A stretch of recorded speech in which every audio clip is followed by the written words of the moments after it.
a commentary published in 2014, Unilever Chief Executive Paul Polman took up the question of the future of capitalism. And his commentary was thought-provoking, if not a bit brutal. Capitalism, he said, has served us enormously well. Yet while it has helped to reduce global poverty and expand access to healthcare and education, it has come at an enormous cost. Unsustainable levels of public and private debt, excessive consumerism, and frankly, too many people who are left behind. Any system that prevents large numbers of people from fully participating or excludes them altogether will ultimately be rejected.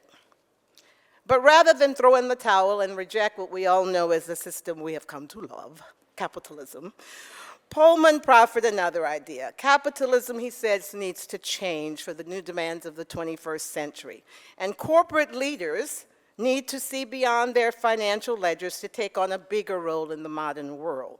So it's important that they help to solve the world's most pressing problems like climate change, income equality, and food insecurity. Now, we have a stellar panel here that has agreed to tackle perhaps some of these questions on the theme of the corporation and the future of capitalism. And then to introduce our speakers and to moderate what is sure to be an enlightening discussion, may I present to you Anna Tunkel, Head of Global Strategic Initiatives and Partnerships of APCO Worldwide. Anna? Wonderful. Thank you very much. So, just by way of quick words, at APCO we work at the intersection of business, policy, society. So the topic of responsible and responsive capitalism is both my day job and a personal passion of mine. And so I'm really excited about our discussion today. So to my left, we have Ambassador Silverberg, who is an Executive Vice President at Business Roundtable. She has an illustrious career in the government prior. She was the Assistant Secretary for International and Organizational Affairs, and she was the US Ambassador to the EU, as well as an advisor to President Bush. On the other side, we have Judy Samuelson, who is the Vice President and Executive Director at Aspen Institute. She's the founder of Aspen Business and Society Program, and prior to that, she worked at Ford Foundation, Bankers Trust, and was at the California Governor's Office. And this is an all-women panel, so I'm pretty sure that we're going to get this future of capitalism thing right. So I'm excited about that. And so the discussion on business role and purpose in society has changed in tone and in substance over the past year for sure. So before we jump in, I wanted to take a quick poll and see how many of you are familiar or heard of the Business Roundtable updated purpose. Okay, next audience, interesting. So, as I've mentioned, this is a topic that has been covered in the news extensively. Mark Benioff, the CEO of Salesforce, talked about the need to create new capitalism. The World Economic Forum, who sets the agenda for Davos, just announced its theme that will be actually focused on stakeholder capitalism. And in that context, earlier this fall, Business Roundtable really created a watershed moment by revising the statement of purpose of the corporation. And now calling on companies to serve all stakeholders, delivering value to customers, investing in employees, dealing fairly with suppliers, supporting the communities in which it operates, and protecting the environment. So Ambassador Silverberg, walk us through the impetus. Why now? What happened behind the scenes? And how did you represent the largest, as Business Roundtable, American businesses. So how did we get to that point? Great. Well, first, thank you so much for having me here today. Over the course of my career, I've spoken to local World Affairs Councils, but I've never seen the annual meeting, which is just incredibly impressive. So just thrilled to be here. So as Anna was saying, I'm at Business Roundtable, which is an association that represents about 200 CEOs of the largest US companies, a lot of the household names like Jamie Dimon or Ginny Rometty. Since about the 1970s, Business Roundtable has put out principles of corporate governance, which talk about the responsibilities of boards of directors, the responsibility of management, and so on. In the very early years, those statements would talk about the responsibility of companies to their employees, to be good members of their communities. But in 1997, Business Roundtable adopted a formulation that said that the principal purpose, the paramount duty of a corporation is to its shareholders. This is commonly referred to as sort of principle of shareholder primacy.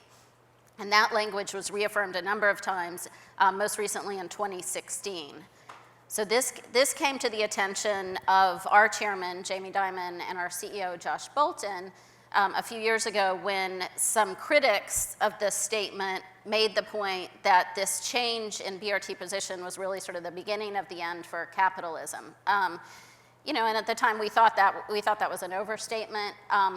But Jamie and Josh started listening to some of the critics, including Judy, and decided that actually they had a point, that this language was reinforcing the impression, including within some of our firms, that you really had to orient all your activity around delivering a value to shareholders rather than all of the stakeholders who are part, you know, who contribute to company success and who are kind of invested in it. And so anyway, we went through a process. We started talking to corporate governance experts, to lawyers, and maybe most importantly to our own members to say, what do you think about this language?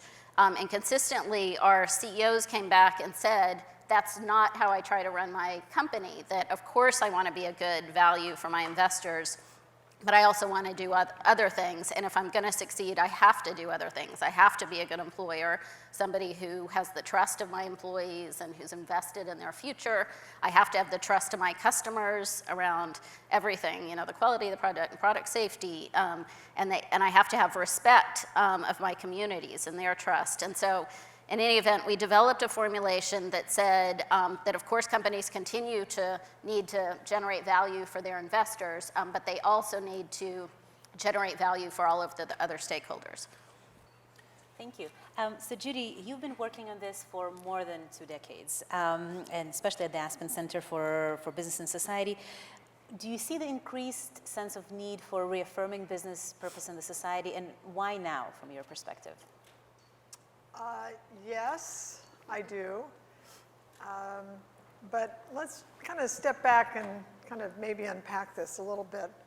As we talk about kind of having to rethink capitalism, it's it can mean anything to anybody, right? Your notion of capitalism being good or bad depends on where you sit and how you fared in the economy, perhaps. So I think what's interesting about this conversation and that the Business Roundtable has put forth is that it brings us back into inside of individual corporations and how decisions are made and how priorities are set and what influences the outcome and the kind of consequences of business decisions. And I think in this room, I think it's fascinating. The title is The 8 Forces Reshaping the Global Economy. If business is not one of your 8 forces, you're probably missing the most important lever of change. Because in an era in which we're seeing greater kind of inward attention and growing nationalism, business will continue to be a global player. And it has to be in the context of a global economy. It is going to continue to shape the things that you hold dear. And so I could kind of do away with all of the conversation about to redo capitalism and get focused on what the Business Roundtable has brought us back to, which is how do business leaders make decisions? And that matters in communities. It clearly matters to employees. It matters to investors, but different investors think differently. And we should never use that term. It's just as diverse a term as maybe employees or communities or anything else that a business touches. So I think this is an incredibly important period, and I think it is one that will only be important if we take advantage of it. And that means kind of now going back inside and holding this statement up against the decisions that business continues to make. Thank you. So this ambitious BRT statement collected criticism from across all sides of the aisle. So I think Wall Street Journal says, when companies try to do government's job, inefficiency and uncertainty will prevail. Senator Elizabeth Warren on the other side is criticizing you for not doing enough. So tell us a little bit more about the how behind the vision. So what follows, you know, this incredibly inspirational statement? Will there be conversation, to your point also, Judy, about what and how businesses should may make decisions on incentive compensation, investment in social impact causes that may carry a rather short-term return, but definitely broader, longer-term impact on business and society. Yeah, so I think, the 183 CEOs who signed the statement have strong consensus that companies need to do more around, some of the issues that Judy mentioned. I'll say, though, that, we have a number of very well-run companies within the BRT membership, companies that are, I think, widely respected for having done a lot of these things for a long time. But I think they've all said, even the really well-run companies, that they need to do more. And there's a conversation about what more looks like in lots of different places, not just Business Roundtable. To Judy's point about the global implications, BRT is a US-focused institution. All of our companies are US headquartered or have a very substantial US presence, but there's this, we've tapped into this really broad global conversation. We've had calls from, Japanese members and lots of Europeans to ask how this sort of fits into their thinking on corporate governance issues. I think that conversation is going to take place for a long time, but I feel like there are three themes that are emerging about where companies really need to focus their efforts, where are the places that they can make the most difference for stakeholders. One of the themes we hear about from all of our companies is the worker training side. I think they're all aware that we are living in this rapidly changing economy, and that that's going to create risk for lots of workers, including mid-career workers. We're really at the front end, the first inning of what's likely to be a long process of automation and use of AI and other technologies. And so how you reskill a worker, particularly in the middle of his career, for that is going to be a big theme.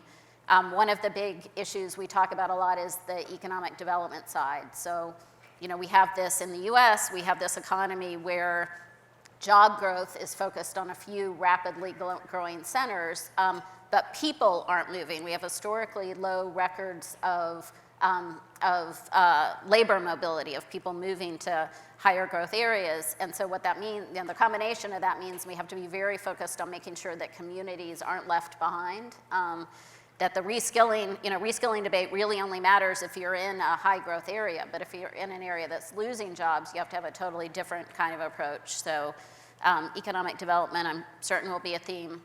And then one of them is sustainability, is environmental sustainability. We think basically our policymakers have been failing to address critical environmental challenges, and our companies are very focused on thinking about their own sustainability, their own carbon footprint, and so I think that's likely to be an area where we have a lot of focus. Thank you.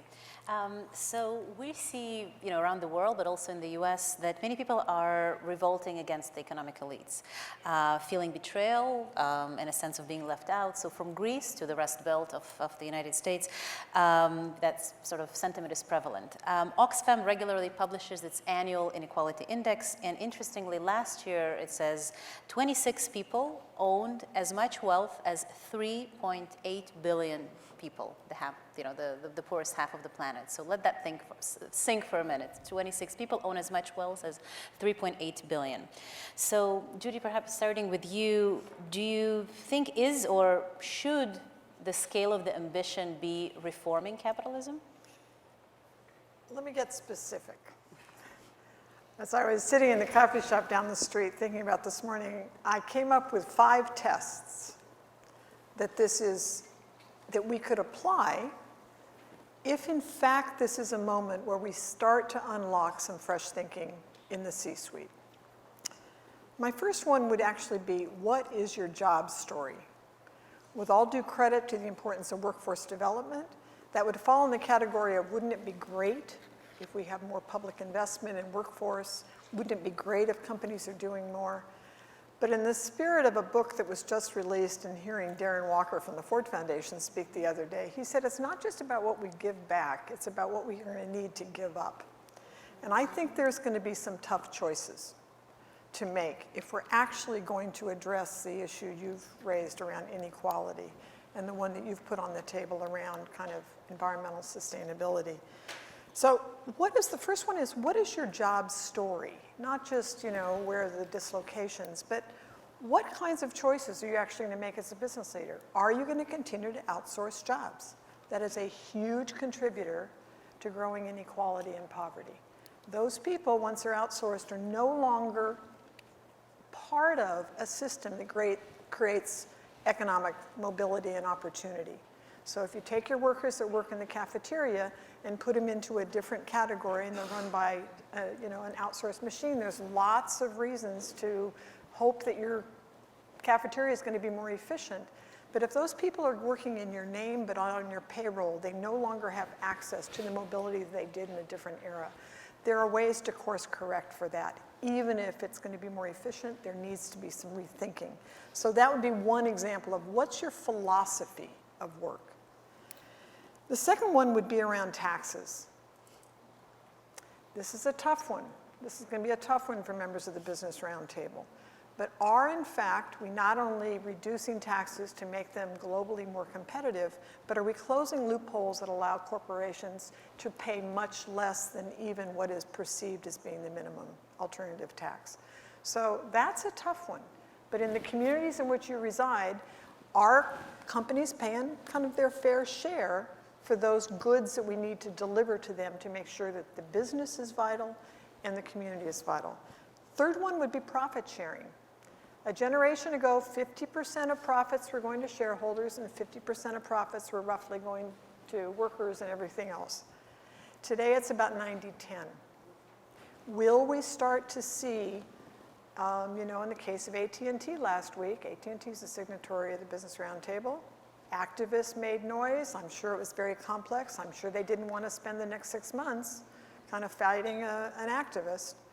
But at the end of the game, they promised to take of the cash on the balance sheet, 50% or 60% would go to the shareholders in the form of share buybacks. That is now not going to be available for workforce development, infrastructure, and the other things we've talked about. And then finally, I'll just briefly say lobbying. What are the organizations that are working in your name? What are your lobbyists on K Street? What are they actually working on?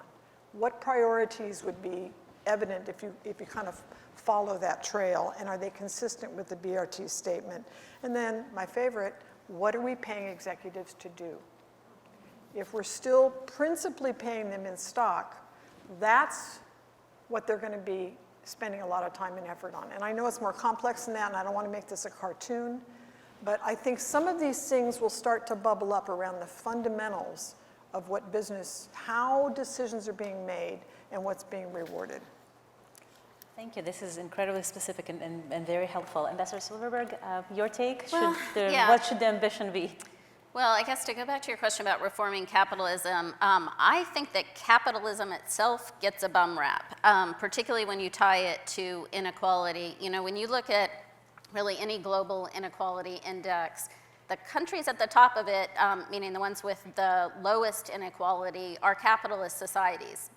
They're the free market and companies themselves make most of the decisions in those countries about how to allocate capital. But they have very strong social safety nets. When you look at countries like China, for example, with really heavy state-run intervention in capital allocation decisions, they have very bad inequality. And in fact, there are more Chinese billionaires. If you look at that 26, a lot of them are Chinese. So it's not capitalism that's driving inequality, particularly in the US. I think the question we need to look at in the US is, what's our social safety net? And there are lots of, this could be the subject of a long conversation, but what are the barriers in the US to making sure that your hard work is rewarded, that you're participating in broader economic growth, that there's a kind of equitable sense of economic opportunity and a realistic chance at economic mobility. In the US, there are strong geographic predeterminants of economic mobility, that the zip code you're born into will say a lot about the percentile of the economy in which you occupy. And so to me, that's a very important part of this conversation. Like I said, we could pin it on a lot of different things. I would start with the education system as a key contributor. But in any event, I think we need to have that conversation. On the role of companies, I think Judy's put some really important questions on the table. Business Roundtable would have agreement with some and disagreement with others, so I'll just take up a couple. But to me, the question of, so for example, of CEO pay, I think there are a couple different issues come up around CEO pay. One of them is the one that Judy mentioned, which is how is it structured? What does it reward? And our members would say that there's absolutely nothing wrong with having CEO pay tied to, sort of linked to long-term shareholder incentives. The problem is when you tie it to short-term stock price. In the long term, all of the interests of various stakeholders really start to converge. Long-term shareholders want you to have be able to hire the best talent and have employees who are motivated. They want you to have the trust of the customers. So if you're really looking at the long-term kind of shareholder value, you're likely to have a CEO incentivized doing all the things they need to do for other stakeholders. The problem is when you have CEO pay tied to stock price in the short term, and there are lots of things that BRT has called out as ways to avoid the sort of short-term thinking, holding requirements, for example, so that you can't sell stock until you've held it for a long time, making sure that your CEO incentive package is tied to a long-term strategy rather than short-term stock price and other things. Another big issue that comes up on the CEO pay side is the kind of median wage. So should you set a CEO's pay based on the median wage of the employees? And I'll tell you, just from my own perspective, I look at the BRT membership, and we have members with median wages all over the map. We have some financial services institutions and consulting firms who have mostly professional employees, very high median wage, and we have retail companies like Walmart or companies in the hotel industry like Marriott with much lower median wages. I would be hesitant to adopt a system that put the CEOs at the retail industry well below the other CEOs, in part because I think that the CEO of Walmart makes an enormous difference in the health of the U.S. economy. There are communities in the U.S. where Walmart is the largest employer, where it's 60% of the local market, and we really want, I would prioritize his job very sort of highly when we think about kind of where we want, our strongest and best CEOs to go. In any event, I guess we could talk, in more detail about any of those in the Q&A if you'd like, but just the broader point is that these things are really complicated and we want to think about the longer term implications. Let me just react quickly to the part about the medium wage. I agree, that's a cartoon, right? So should the CEO of Walmart or McDonald's, if they have frontline workers, make less than somebody who's making something else? But there are creative ways that companies have and today are invited to rethink that what's the right relationship between the CEO's pay and his or her direct reports. Let's take the management team then. What's the relationship between the management team and the next layer down and on down the food chain? What we know from research is that motivation gets kind of funky when your boss is making more than 2.5 times what you are. So we have a situation right now in Chile where there is kind of a viral commitment because it is the most unequal economy in the world, and protests are growing, and the CEOs have actually started to say, you know what, we've got to look at this, and they have a 10x factor they're talking about. That seems implausible in the U.S. context where CEOs make hundreds of times more than the average worker.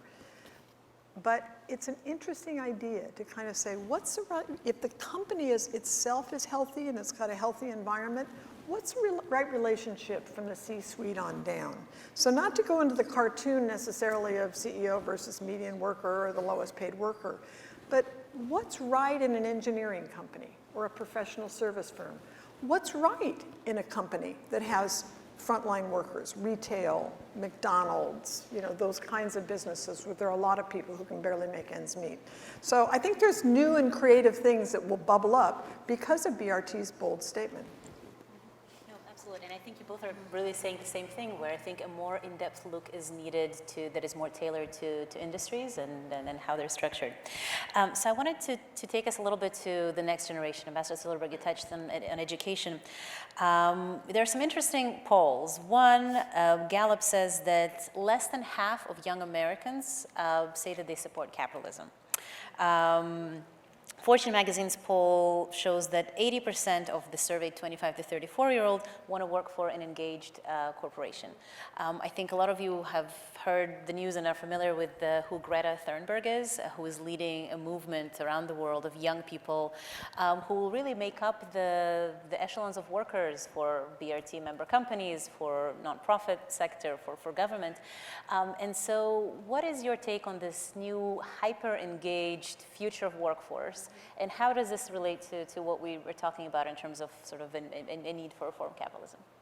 I think it's clearly a factor. I mean, and the U.S. economy used to be built around these capital-intensive industries, and a CEO would be reasonable in thinking they really needed to think about their shareholders a lot. But right now, for most of our CEOs, they say that one of the biggest limiting factors in their success is their ability to hire the best talent, including to hire young people. And growing numbers of young, people are demanding that the company sort of be one that represents their values. And so I do think that's a big issue. But I think it's raised a bigger conversation about the role of companies versus the role of government. And going back to our question about inequality, we think that companies really can be important contributors to addressing some of the key challenges in our economy, principally by doing the things that we talk about in our statement, by making sure they're investing in their employees, by being a good member of their communities. We don't think they're a substitute for government. There are lots of things they can't do.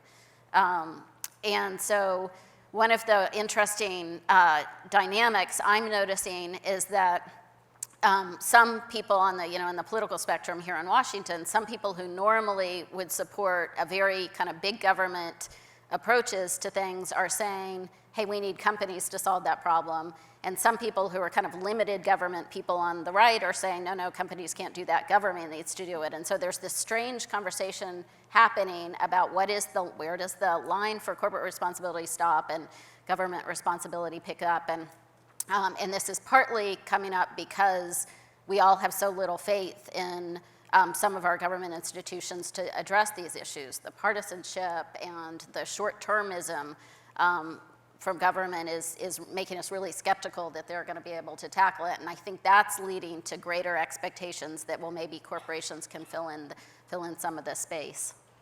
Judy? I think it's an incredibly dynamic era in terms of kind of a reemergence of employee voice here. I'm a little reluctant to put it all on millennials. There's some research that says that boomers actually have stronger commitments than millennials. And as a boomer, I like to hear that. Don't want to think we're irrelevant to social change. I do think they're highly networked. So what we've seen is we've seen a resurgence of employees who can bypass traditional systems, connect around an issue, and expose a disconnect. Let's take Google, the Google walkout. We often talk about kind of the Google mantra around do no harm, or the kind of purpose of Google, the founders who made that part of their original release of their IPO. Googlers care about that. And so they're going to expose disconnects that they see from where they sit.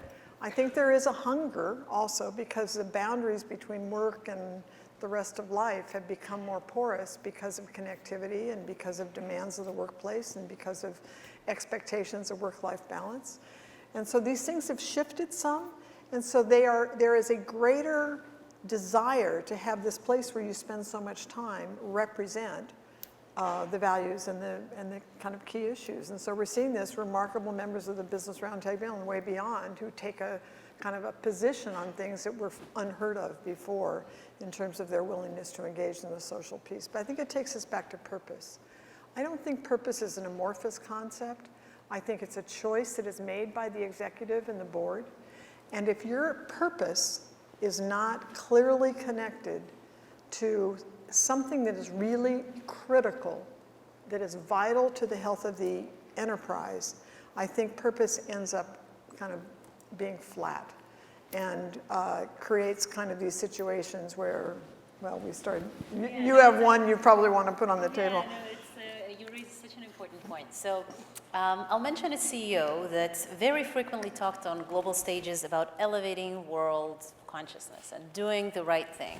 And that CEO is now walking out with hundreds of $millions of a bailout package, while a third of the workforce that he's built is being slashed. I'm talking about the CEO of WeWork. I wanted to raise a question that I'm really, really curious about personally. I mean, we at APCO advise corporations on their purpose and what they stand for. But there is such an important distinction between purpose washing and what companies really stand for. So how do you feel we should more effectively measure and draw that line in the sand between what's real versus what's not? So obviously, he was not a. I was going to ask he's not a BRT member. See that? And I will say, the vast majority. We have a few privately held members, but the vast majority of our members are publicly traded firms. And for those firms, they're putting out massive amount of information about their activities. Obviously, in their normal, SEC filings, but they all issue what are called environmental social governance reports, ESG reports, and that data gets kind of picked through at length. There's something like 600 different ESG raters who will evaluate firms based on kind of how they tackle all these issues. So to me, the problem isn't really the amount of information. It may be the quality of the information, and also that we have very little agreement on what kind of metrics we're looking for. So MIT Business School did a study where they took some of the biggest ESG raters and they looked for a correlation among the ratings. It was something like 60%, so really not particularly good consensus around here's what makes a good company. So I will say, as I said before, that BRT companies across the board tend to do quite well compared to the broader global economy on those things. But I think we have a lot of work to do on just agreeing what is it that makes a good company over the long term. What is the most valuable place a company can invest its resources to produce long-term value for all of its stakeholders? Thank you. And Judy, what's your take? I'd say that I think that may be a false kind of goal. I don't think it is generic. I think it's very specific to the business and the industry they're in and the context in which an individual business is operating. And so I don't think we're going to get to a point where there's a clean set of metrics that we can measure every business by. I think it's much more, I think an analogy that might be useful is to think about total quality management. There was a notion embedded in total quality management, which used to be the rage. It's kind of fallen off in favor today.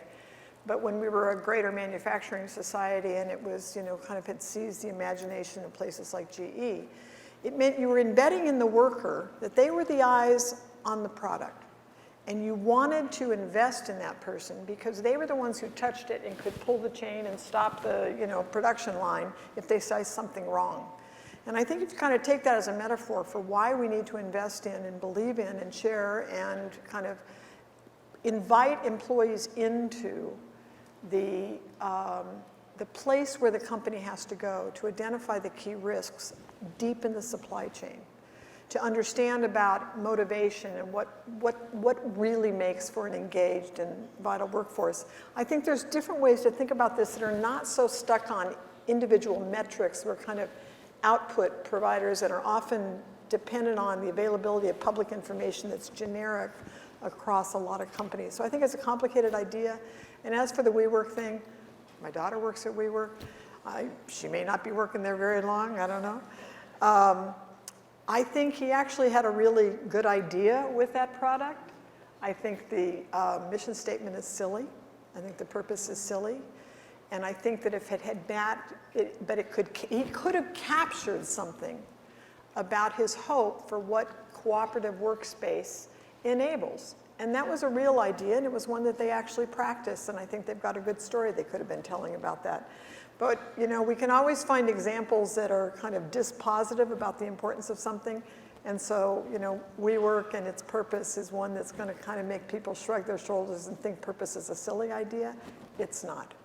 I think Judy raises a really important point that it is going to be, there's not much potential for a one-size-fits-all. So when I think about, you know, what Walmart needs to do to invest in its workers and help them navigate changes in the retail sector, that's totally different than what AT&T is doing in terms of tackling changes in communication. So I think you're exactly right that it's very unlikely that we'll come up with a kind of single set of standards that applies. For sure.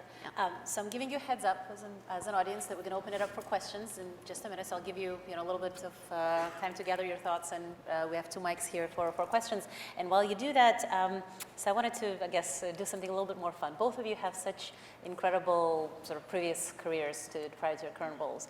And both of you had significant roles in the government.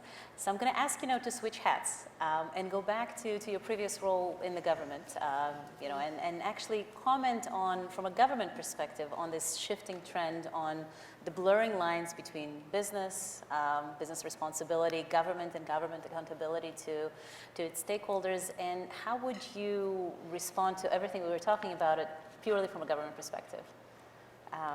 Judy, do you want to go? You had a much bigger job in government than I did, and my experience in government was after I got out of college in 1974, and I worked as both a lobbyist and as a legislative aide. I had about 3 months in Jerry Brown's administration in a kind of a policy center that he ran between jobs. But, I don't know that my view has changed that much. I mean, business is, we imbue corporations with a license to operate. That's a choice we, the American public, offer through state licenses to operate. We do that because they can operate more efficiently and they can get big, important things done. And I think I'd go right back to that. What do we want our corporations to be able to do? We're not going to solve our most complex problems without business at the table, particularly in a society that has always believed in private initiative and private wealth and private investment. Having served in both, I have a lot more confidence in the state of the debate within corporate America right now than I do within the kind of state of the debate within the public sector. And so part of what I would be doing, I think, is be focusing on that. I don't think we can, as I was saying earlier, I don't think we can give up on the public policy side of this. So I think if I were back in government, I'd be trying to, help get their house in order a bit. But I also think one thing I'd be doing is avoiding a sense that the response, the government response on this would be to put government decision-making over, have the government intervene in corporate decision-making. That to me, the best system is still the one where the private sector decides how they want to run their company. And they have to do that with guardrails, and we have a lot of them. But the principal accountability of companies needs to be to their customers and their employees and other things. I would not want a system where there was a bureaucrat at the Department of Commerce who was telling the company, yes, you made a good decision, or no, that's the wrong value, make another one. And so to me, our fundamental thing is sort of preserve our, capitalist free market economy, but do it in a way that enables more people to share in its benefits. Thank you. So please, introduce yourself also. Joanna Ridgway. I'm from Dallas, and I also lead mid-corporate banking for Santander in the Southwest region. Bring the mic down a little bit so yes, we can hear you more clearly. Absolutely. So my question is around gender parity and gender wages. And so I'd love to hear from you all on what you're hearing from business owners when they're looking at bringing women up from a salary perspective and also investing in things like maternity policies that can really help women succeed. Are you hearing that they're looking at maybe giving some things up when you're talking about maybe reducing other salaries to meet them? Or are they really interested in, giving some profit up to bring women up. So I'd love to hear more about that. What we're going to do, since we have so many questions, I'm going to collect two more from each side, and then we're going to do a second round. Please. I'm Charles Shapiro from the Atlanta Council, and we've worked together at State Department in the Bush administration. My question is for Kristen. What happened to 183 signed? Other of your members did not. Why did they not? Are they wish they had? Are they embarrassed? Are they, we told you so, you made a big mistake? I mean, what, without revealing things you shouldn't reveal about specific companies. Okay, and one more question from this side. And mine, I have a million, but I'm trying to wean it in. Introduce yourself.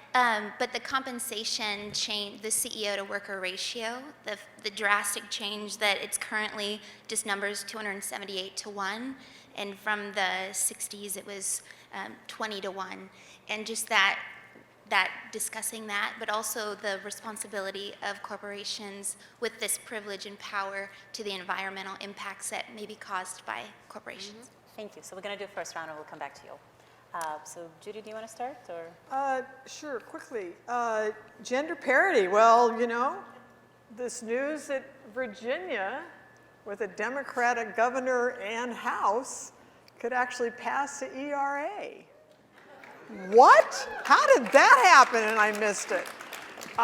So, that's where it starts, right? I mean, will we see the Equal Rights Amendment finally become the constitutional law of the land? That'll be quite interesting. It actually could make a difference in these questions. Mark Benioff did it by leveling up at Salesforce. He said he got interested, he had been challenged on a question, and he leveled up. So I think we're going to need to have both. We're going to have some give up at the top, but we'll also need to have leveling up. I think I've said enough on the CEO ratio on down, so I'll skip the other question on pay. But I would say that one of the people who didn't sign the BRT statement is Steve Schwartzman from Blackstone. So a big private equity firm, one of the wealthiest people in the country, in the world probably. He said, this is too complicated. I can't manage to all of these different things. This was his key objection. The shareholder, managing the shareholder is one thing. So I'd say two things. One, you're not managing to one shareholder. You're managing to a complex domain of shareholders. Who are the noisy shareholders you're paying the most attention to? The other thing is parents have to multitask. Why can't CEOs multitask? They do.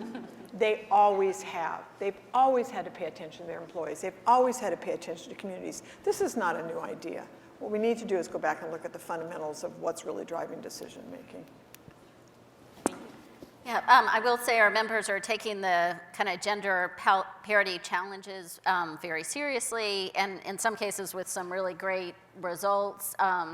We focus a lot on, for example, on kind of C-suite. So what signal are you sending by virtue of who you have advising the CEO directly? And some of our members have made sort of a lot of progress on this. Our chairman has 50% of his direct reports are women. And obviously, we'd like to see that kind of thing happen in more companies. One area where I think we're still struggling is on boards of directors. I think for our member firms, it was something like 23% a few years ago, and it's up to 26%. But I think, BRT's position is that for every open board seat, you should be looking at women and minority candidates. I will say that for our, just looking at this little kind of microcosm of BRT membership, we have about 10% of our members are women, which sounds like a horrible figure, except that only 5% of Fortune 500 CEOs are women, so actually we're a bit ahead. But anyway, I put this in a lot of work to do category. On the question of the members who didn't sign, there were some unusual circumstances. So for example, Bernard Tyson, who's the CEO of Kaiser, didn't sign, but really because they're a nonprofit and it didn't fit his model. He fully endorsed the statement and has been enthusiastic about it and has a great record as a CEO. There were some CEOs who didn't sign because of ideological disagreement. They just say, for reasons that Steve Schwartzman did or others, that they think that the shareholder primacy model works better. And I'll say, as Judy said, that doesn't mean that they're not companies who invest in their employees or anyone else. There are well-run companies that are headed by a CEO who still thinks that shareholder primacy is the way to go. And I just take that as an indication that these are difficult issues and that people have different perspectives, but I don't think that it's an indication that they're, that they don't value their employees or others. And on the environmental issues, I completely agree that that's going to have to be a big part of the conversation. BRT is, as I said, our members are really focused on kind of their internal sustainability strategies, but they're also focused on advocating for policymakers to make some changes, and we're in the process of revisiting our own kind of climate policy as part of that. Thank you. So let's go ahead here. Hi, I'm Torri. I'm a high school student from Pennsylvania.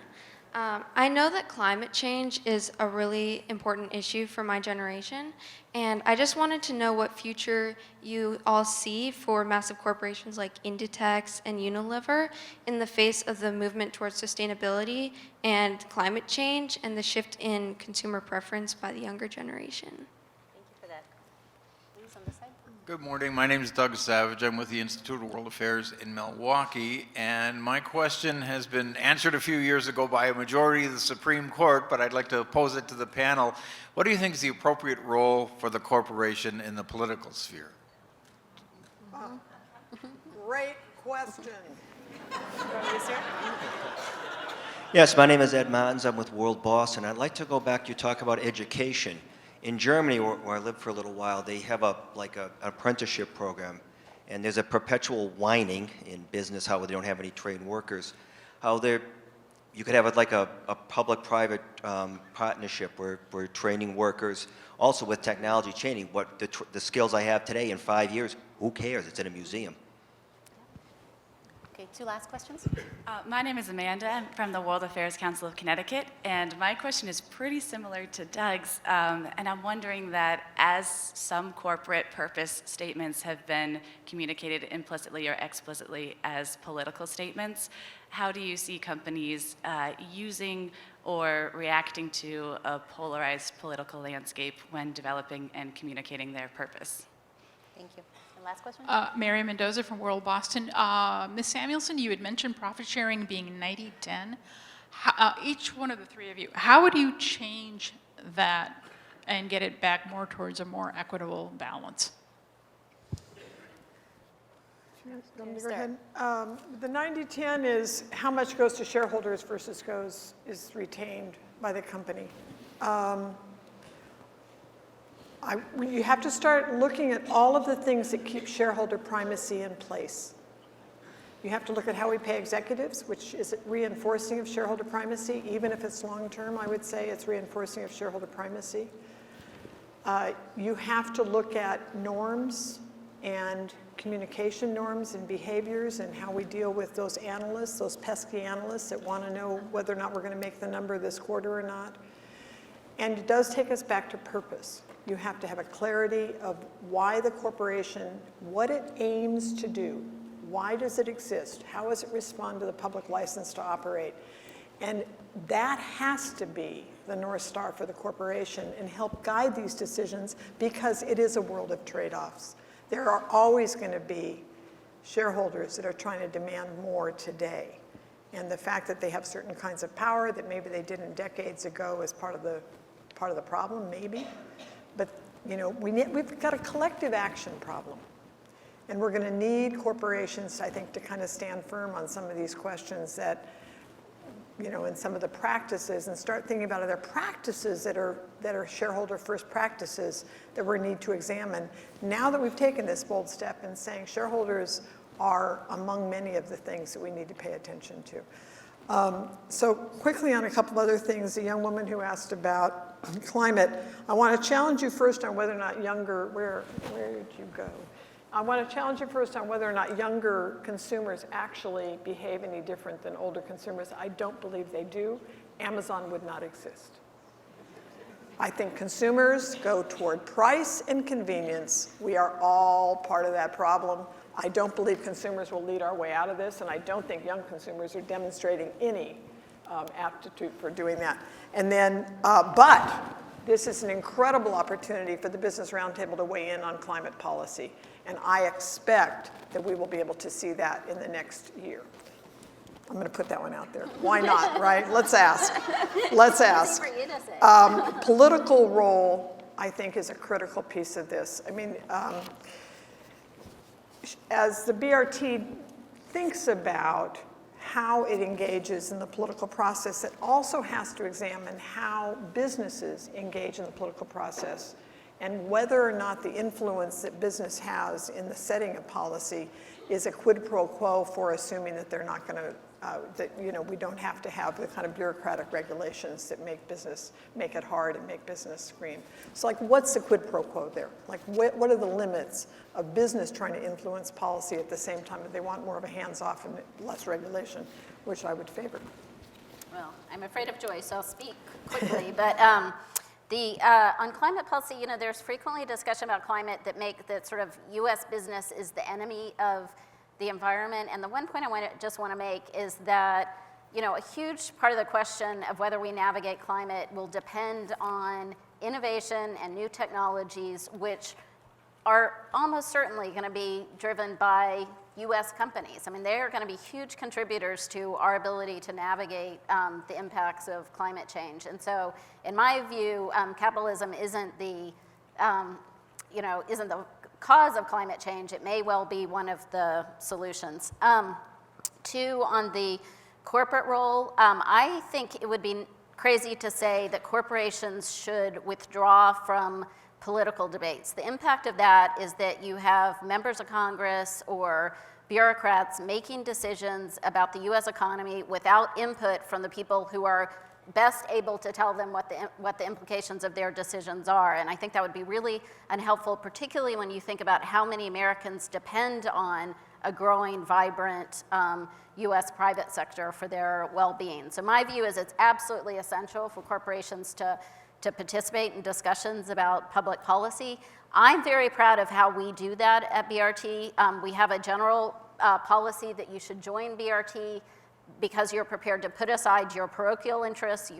You should raise them somewhere else, and that our job is to advocate for things that are broadly in the interest of the economy. And I'm also proud that last year the board took a decision that our mandate would focus not only on growth, which is sort of BRT's historic focused, and on things like innovation, but also on opportunity. So how we could use our CEO's influence to advocate for things that would advance economic opportunity broadly.